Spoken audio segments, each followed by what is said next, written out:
अनमोल कहानियाँ में आपका एक बार फिर से बहुत बहुत स्वागत है।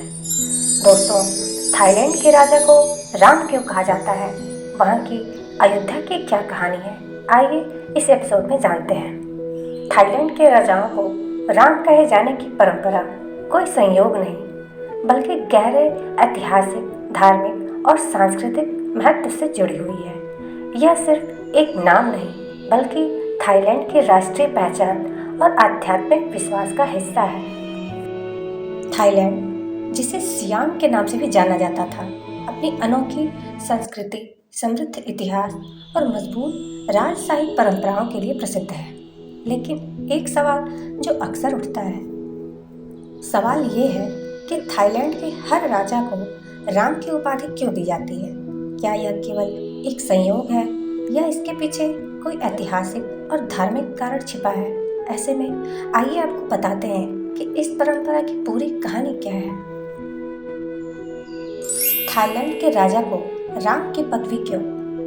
थाईलैंड और भारत का संबंध केवल व्यापारिक ही नहीं, बल्कि धार्मिक और सांस्कृतिक रूप से भी बहुत गहरा रहा है। दक्षिण पूर्व एशिया के कई देशों की तरह थाईलैंड में भी हिंदू और बौद्ध परंपराओं का प्रभाव देखा जाता है।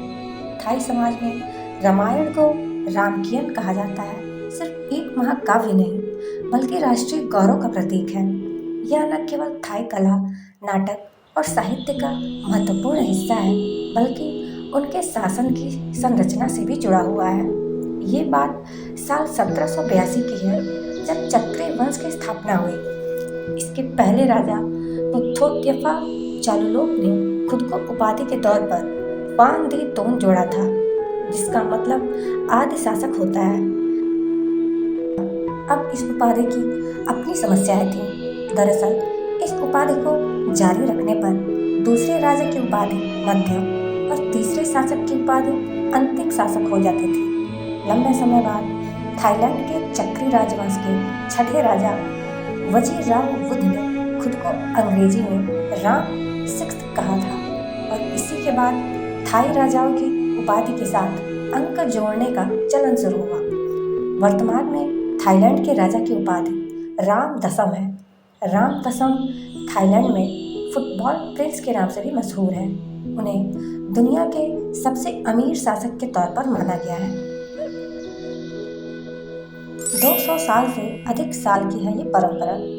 चक्री वंश ने 200 से अधिक सालों तक इस परंपरा को कायम रखा है, और आज भी थाईलैंड में शाही परिवार को उच्च सम्मान दिया जाता है।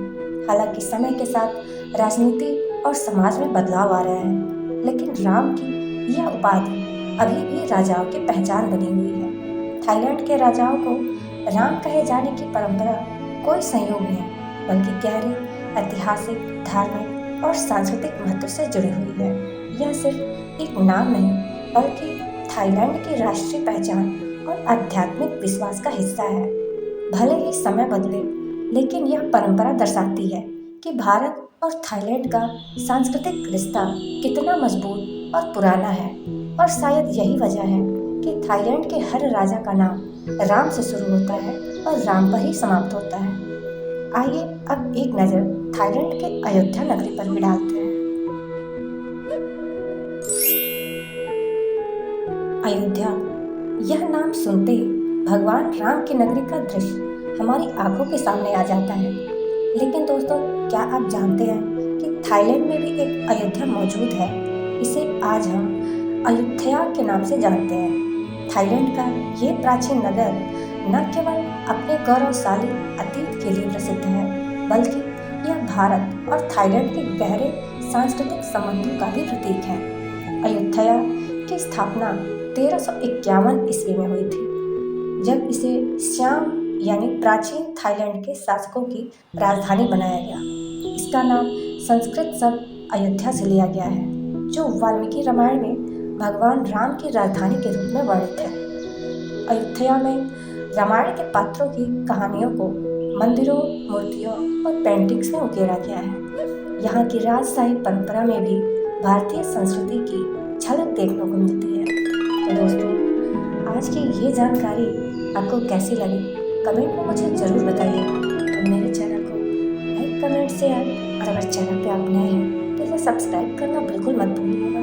फिर हम मिलेंगे ऐसी एक अच्छी सी जानकारी में। तब तक के लिए अपना ख्याल रखें। जय श्री राम।